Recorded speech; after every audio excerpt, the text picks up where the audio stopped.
let's talk a little spring football. Yes. Because, wow, is this spring not intriguing? I mean, I cannot wait to see these guys on the field, and of course, we have to talk quarterbacks first.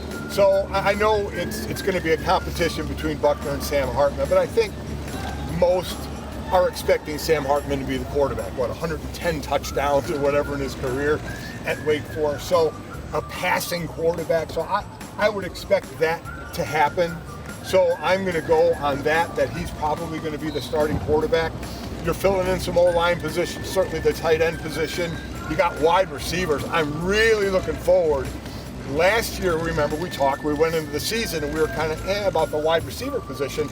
This year now, there's some experienced ones, but there's some young ones. I cannot wait to see what they're going to do, and to have a guy, if Hartman is going to be the guy, to be able to throw the ball to him.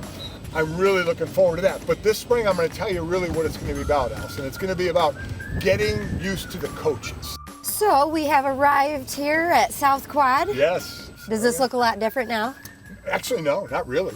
So I made you get out of the golf cart to give me a little bit of a tour, because the reason is you texted me something and I literally thought it was a typo, and it's Antostal. And I had to Google that. Yeah. Tell me what Antostal is. Antostal is like a celebration. I think we started here in '67. I think it's from Ireland, some sort of a celebration type deal. We would have the cereal eating contest, which we won. Did you get to choose the cereal? It was Lucky Charms. Oh, perfect. Yeah, so fine by me. Frosted Lucky Charms. They're magically delicious.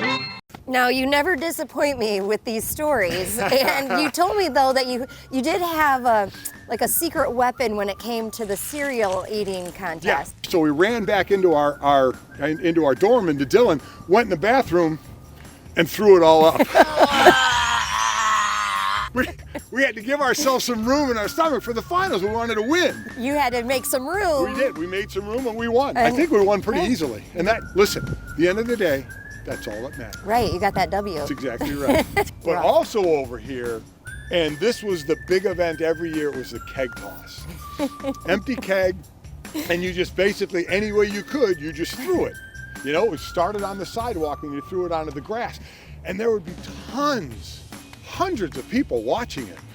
And my brother Bob went through doing it, my brother Greg went through doing it, and you just heaved this thing as far as you could.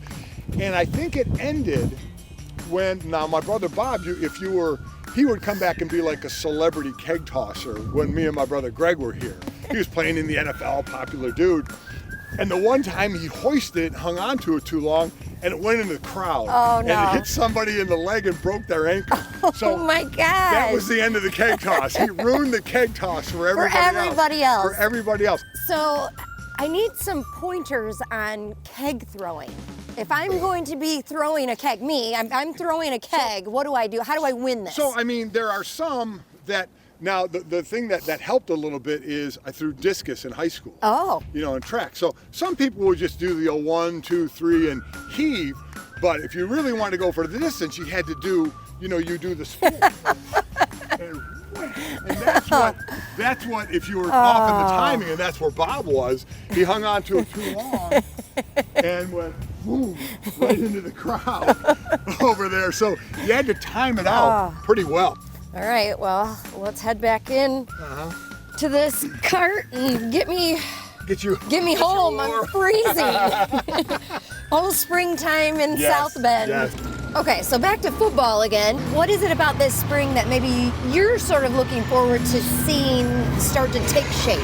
Well, a passing game, in all honesty. I mean, let's be honest. Most fans are going to want to see that. We still don't know what we have in Tyler Buckner, right? Because it got hurt, and then comes back in the bowl game. So we never really had a passing offense. So I think it's very difficult to be one of the top teams in the country, and that's what Notre Dame's goal is every single year, no matter what, by really just running the ball. We know they started to do better in that. The line gel, that you have a good trio, a stable of running backs you had last year, but you can't be one of the top teams just on that. So they have to develop a passing game.